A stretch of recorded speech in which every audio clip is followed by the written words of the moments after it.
नमस्ते बच्चों। कल हमने लैंथेनाइड तत्वों के इलेक्ट्रॉन विन्यास के बाद ऑक्सीकरण अवस्थाएं की थी। अब हम इसकी रासायनिक अभिक्रियाशीलता के बारे में पढ़ेंगे। हमने कल ये बात पढ़ी कि रासायनिक जो ये लैंथेनाइड तत्व हैं ये +3 सामान्य ऑक्सीकरण अवस्था दर्शाते हैं, तो इनका जितना भी रसायन है वो Ln+3 आयनों पर आधारित होता है। अब इसके विभिन्न गुणों के बारे में पढ़ते हैं। सबसे पहले है इसके अपचायक गुण। हमने छोटी कक्षाओं में ये बात पढ़ी है कि वे तत्व या फिर कोई भी तत्व जब इलेक्ट्रॉन त्याग कर धनायन बनाता है तो हम कहते हैं कि उसका ऑक्सीकरण हो गया या वो ऑक्सीकृत हो गया। और वह तत्व स्वयं जो इलेक्ट्रॉन त्याग कर स्वयं ऑक्सीकृत हो जाता है या जिसका खुद का ऑक्सीकरण हो जाता है वह अपचायक कहलाता है। तो इसलिए क्योंकि लैंथेनाइड तत्व 3 इलेक्ट्रॉन त्याग कर +3 धनायन बनाने की प्रवृत्ति रखते हैं, इसलिए ये प्रबल अपचायक की भांति व्यवहार करते हैं। दूसरों का अपचयन करवाने की प्रवृत्ति इनमें होती है। अब है विद्युत धनी प्रवृत्ति। विद्युत धनी प्रकृति इसी अपचायक गुण में, वैसे तो हमने इसको पढ़ भी लिया। विद्युत धनी प्रकृति का मतलब है इलेक्ट्रॉन त्याग कर धनायन बनाने की प्रकृति, तो इनकी प्रबल विद्युत धनी प्रकृति होती है। उसके बाद है जल से अभिक्रिया। तो ये जल के साथ अभिक्रिया करके हाइड्रोजन गैस देते हैं, ये बात आपको ध्यान रखनी है। ठंडे जल के साथ धीमी गति से क्रिया होगी, जबकि गर्म जल के साथ क्रिया बहुत तेज़ी से होती है। ऑक्सीजन के साथ, ये वायुमंडल के ऑक्सीजन के साथ क्रिया करके ऑक्साइड बनाते हैं हाइड्रोजन। ये आपको थोड़ा अच्छे से देखना है इसको। हाइड्रोजन के साथ गर्म करने पर 300 से 400 डिग्री सेल्सियस पर गर्म करने पर ये हाइड्रोजन के साथ क्रिया करते हैं और अरस समीकरण मितीय प्रकार के LnH2 या LnH3 हाइड्राइड बनाते हैं।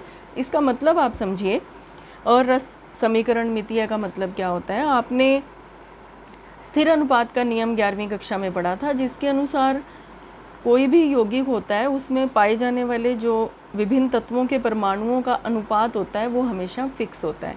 वे यौगिक जो स्थिर अनुपात नियम की अनुपालना नहीं करते, मतलब जब हम लैंथेनाइड की क्रिया हाइड्रोजन से करवाएंगे तो निश्चित नहीं है कि किस प्रकार का हाइड्राइड बनेगा, तब हम उसे उन यौगिकों को अरस समीकरण मितीय यौगिक कहते हैं। तो इस प्रकार के यौगिक यह हाइड्रोजन से क्रिया करके बनाता है। हैलोजन, हैलोजन आपको ध्यान है 17वें वर्ग के सदस्य हैं। फ्लोरीन, क्लोरीन, ब्रोमीन और आयोडीन, उनको हम कॉमनली हैलोजन कहते हैं। तो ये हैलोजन के साथ क्रिया करके ट्राई हैलाइड बनाते हैं। एक लैंथेनाइड होगा और उसके साथ 3 हैलोजन के परमाणु जुड़े रहेंगे। अधातु, कार्बन, नाइट्रोजन, सल्फर आदि के साथ क्रिया करके ये द्विअंगी यौगिक बनाते हैं। मतलब लैंथेनाइड के साथ नाइट्रोजन, सल्फर या कार्बन जुड़ करके ये यौगिक भी अरस समीकरण मितीय होंगे। इनमें एक फिक्स या स्थिर अनुपात नहीं होगा। अब एक इम्पॉर्टेंट टॉपिक आ रहा है लैंथेनाइड संकुचन, जिस पर प्रश्न पूछे जाते हैं। इस पर आधारित प्रश्न भी पूछे जाते हैं, सीधा भी पूछ लिया जाता है लैंथेनाइड संकुचन के बारे में। तो लैंथेनाइड संकुचन को पढ़ने से पहले आपने कुछ बेसिक बातें हम रिवाइज करेंगे। उसके बारे में क्या देखेंगे हम, देखिए। किसी भी परमाणु की जो त्रिज्या होती है, किसी भी परमाणु की त्रिज्या किस बात पर निर्भर करेगी। सबसे पहले तो हम इस बात को दोबारा क्लियर करते हैं कि परमाणविक त्रिज्या से क्या अभिप्राय है। ये मान लीजिए किसी परमाणु का नाभिक है जिसमें प्रोटॉन और न्यूट्रॉन पाए जाते हैं। इस नाभिक के चारों तरफ विभिन्न कक्षों में इलेक्ट्रॉन अपने निश्चित पथ पर चक्कर काटते रहते हैं, जिनको हम कक्ष कहते हैं। तो इस प्रकार से जितने भी इलेक्ट्रॉन होंगे वो इसके अंदर इन कक्षों में पाए जाएंगे। नाभिक और सबसे बाहर वाले इलेक्ट्रॉन के बीच की जो दूरी होती है, इस दूरी को हम कहते हैं परमाणुवीय त्रिज्या या परमाणु त्रिज्या।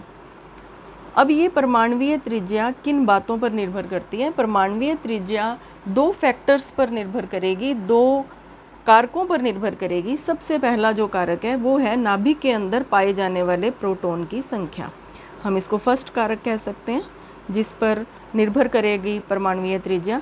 प्रोटॉन की संख्या, प्रोटॉन मतलब धनावेश, ये धनावेश जितना बढ़ता जाएगा, जैसे जैसे प्रोटॉन की संख्या बढ़ती जाएगी, अधिक होती जाएगी, वैसे वैसे सबसे बाहर वाले इलेक्ट्रॉन पर आकर्षण नाभिक का बढ़ता जाएगा।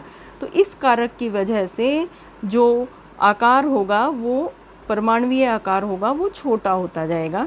जैसे जैसे आप इसको सीधी भाषा में यूँ समझिए कि जैसे जैसे प्रोटॉन की संख्या बढ़ती जाएगी, वैसे वैसे परमाणु का आकार छोटा होता जाएगा, क्योंकि इस पर आकर्षण बढ़ता जाएगा।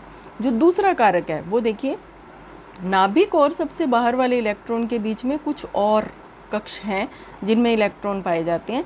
ये वाले इलेक्ट्रॉन सबसे बाहर वाले इलेक्ट्रॉन को बाहर की तरफ धक्का मारते हैं, उसको बाहर की तरफ प्रतिकर्षित करते हैं। या हम ये भी कह सकते हैं कि ये जो बीच वाले इलेक्ट्रॉन हैं, ये सबसे बाहर वाले इलेक्ट्रॉन की रक्षा करते हैं प्रोटॉन के आकर्षण से, इसके आकर्षण को कम कर देते हैं इस इलेक्ट्रॉन के प्रति। तो इसके जो ये बीच में जो इलेक्ट्रॉन पाए जाते हैं, इनका जो प्रतिकर्षण जो होता है, ये हम सेकंड कारक इसको हम कह सकते हैं। सेकंड कारक ये प्रतिकर्षण शो करते हैं सबसे बाहर वाले इलेक्ट्रॉन के प्रति।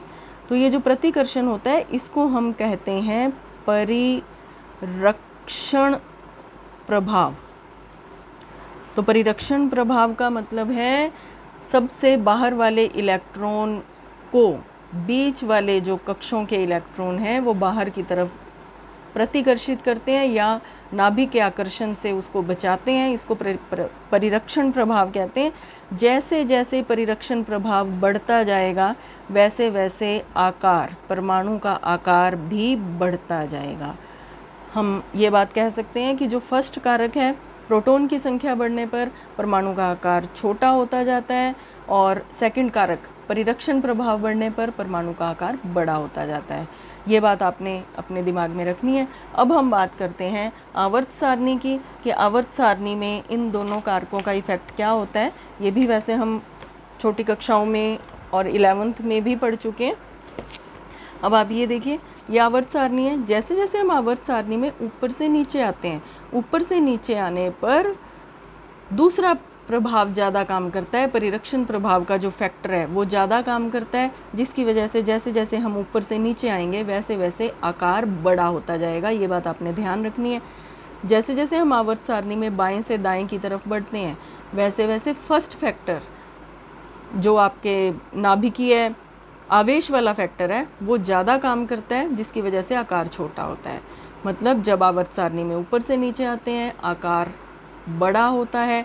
जब आवर्त सारणी में बाएं से दाएं जाते हैं, आकार छोटा होता है। अब हम बात करते हैं इनकी लैंथेनाइड तत्वों की। अब लैंथेनाइड तत्व हैं, ये बाएं से दाएं जाने वाली स्थिति है।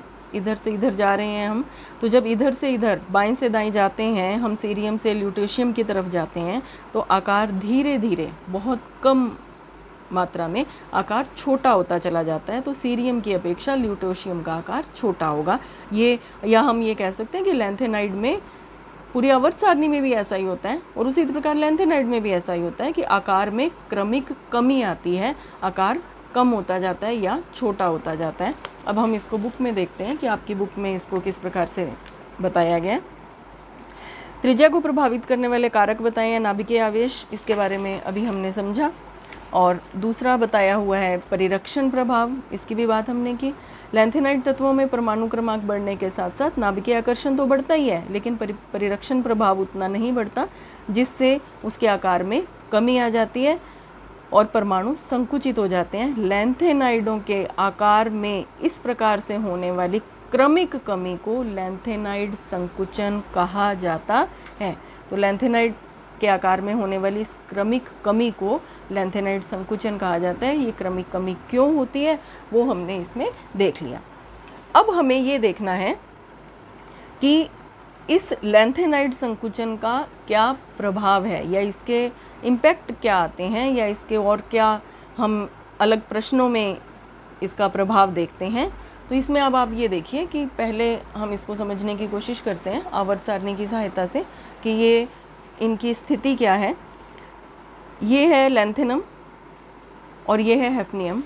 इनके बीच में 14 तत्व पाए जाते हैं। अब आप इस बात को समझने का प्रयास कीजिए कि जब मान लीजिए हम ऊपर वाली श्रेणी को लेते हैं, ये संक्रमण श्रेणी है जो, इसमें यट्रियम से ज़िरकोनियम पर अगर हम जाते हैं तो केवल एक परमाणु क्रमांक का अंतर आता है, या हम कहें कि एक प्रोटॉन ही बढ़ रहा है, तो उस हिसाब से आकार भी थोड़ा सा छोटा हो जाता है। लेकिन जब हम लैंथेनम से हैफनियम पर जाते हैं तो डिफरेंस कितना हो गया, इसमें 14 का डिफरेंस आ जाता है, 14 प्रोटॉन बढ़ जाते हैं, तो 14 परमाणुओं जितना आकार छोटा हो जाता है। तो यट्रियम के बजाय ज़िरकोनियम का साइज़ जितना छोटा हुआ, उसकी अपेक्षा लैंथेनम से हैफनियम का आकार ज़्यादा छोटा हो जाता है, और लैंथेनम की बजाय हैफनियम अधिक छोटा है यट्रियम और ज़िरकोनियम की बजाय।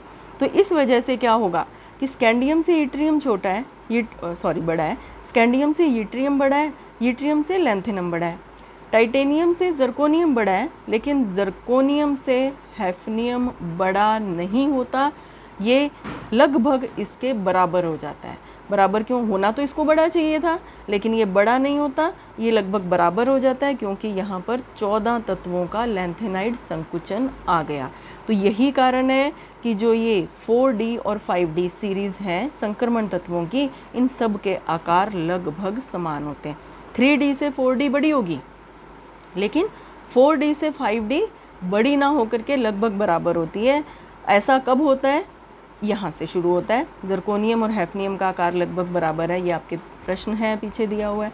इसी प्रकार से सिल्वर और गोल्ड, इनका आकार भी लगभग बराबर होगा। और जब इनके आकार बराबर होते हैं तो इस आकार से संबंधित जो दूसरे गुण हैं वो भी लगभग बराबर हो जाते हैं, जैसे कि आयनन विभव। तो सिल्वर और गोल्ड का आयनन विभव लगभग बराबर होता है, ये आपके प्रश्न में पूछा गया है। सिल्वर और गोल्ड का आयनन विभव या हम आयनन ऊर्जा लगभग बराबर होती है। उसका कारण ये है कि इनका आकार लगभग बराबर होता है। आकार बराबर क्यों होता है, लैंथेनाइड संकुचन के कारण आकार लगभग बराबर होता है, इसलिए आयनन त्रिज्या भी लगभग बराबर होती है। और ऐसा ही ज़िरकोनियम और हैफनियम के केस में होता है। ये आपके प्रश्न पूछे गए हैं। ये आपके इस पैराग्राफ में इस बात को समझाया गया है, लैंथेनाइड संकुचन के प्रभाव हैं इसमें। अब आता है लैंथेनाइड का पृथक्करण। हमने पहले भी इस F ब्लॉक की शुरुआत की थी, उसमें ये लाइन हमने पढ़ी थी कि जो ये लैंथेनाइड तत्व है ये दुर्लभ मृदाओं के खनिजों से प्राप्त किए जाते हैं, और लगभग सारे के सारे लैंथेनाइड एक ही खनिज से प्राप्त किए जाते हैं, तो उनको पृथक करना पड़ता है, उनको अलग करना पड़ता है। लेकिन उनको अलग करना काफ़ी महंगा और मुश्किल प्रोसेस होता है।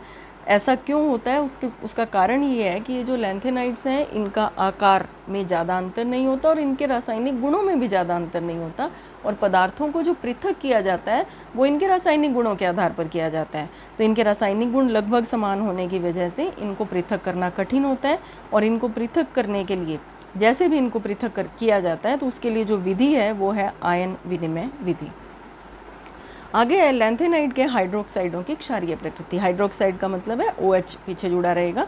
तो लैंथेनाइड के जो हाइड्रोक्साइड है वो सीरियम से ल्यूटेशियम तक जाने पर इनकी क्षारकता कम होती जाती है। सीरियम अधिकतम और ल्यूटेशियम का जो हाइड्रोक्साइड है वो सबसे कम क्षारीय होता है। इसके बाद है लैंथेनाइड तत्वों के उपयोग। लैंथेनाइड तत्वों के विभिन्न उपयोग होते हैं, जिनमें जो सबसे पहला और मुख्य उपयोग वो है लैंथेनाइड तत्वों को मिला करके, आपस में मिलाकर और उनमें कुछ अधातुएं मिला करके एक मिश्र धातु बनाई जाती है, जिसे कहा जाता है मिश्र धातु। उस मिश्र धातु का एक स्पेशल नाम है, मिश्र धातु कहा जाता है। किस किस को मिलाकर बनाई जाती है वो आप देखिए। इसमें सबसे अधिक मात्रा में रहेगा सीरियम, थोड़ा लैंथेनम, नियोडिमियम और आयरन, और थोड़ी मात्रा में सल्फर, कार्बन, सिलिकॉन, कैल्शियम और एल्युमिनियम। इन सब को मिला करके मिश्र धातु बनाई जाती है। आगे मिश्र धातु के कई सारे उपयोग हैं। मिश्र धातु का उपयोग ये आपके दे रखा है, सिगरेट एवं गैस लाइटर बनाने में आप लोगों ने देखे हुए हैं, लाइट फेंकने वाले टैंकों में गोली और गोले इत्यादि बनाने में।